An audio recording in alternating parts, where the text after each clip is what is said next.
ముఖ్యమంత్రి గారు కేంద్ర ప్రభుత్వానికి ఒక లేఖ రాశారు. గద్దర్ గారితో సహా ఇంకొక 5 మంది గొప్ప వ్యక్తులకు సంబంధించి కొన్ని పేర్లు రాసి కేంద్ర ప్రభుత్వానికి పంపించారు.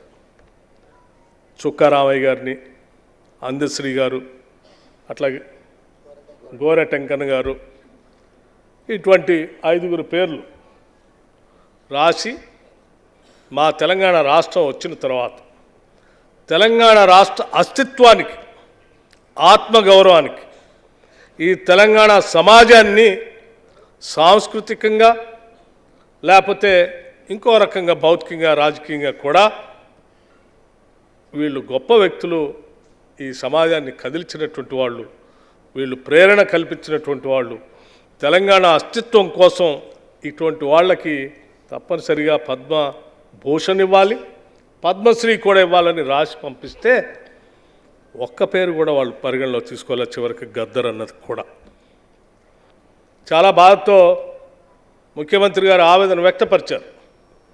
తెలంగాణ ఆత్మగౌరవాన్ని కించపరిచినట్టుగా మేము భావిస్తూ ఉన్నాం గద్దర్ అన్నకి పద్మభూషణ్ అవార్డు ఇవ్వకపోవటం అనేదాన్ని. ఇది యావత్ రాష్ట్ర ప్రభుత్వం భావిస్తూ ఉంది, తెలంగాణ సమాజం మొత్తం కూడా భావిస్తూ ఉంది.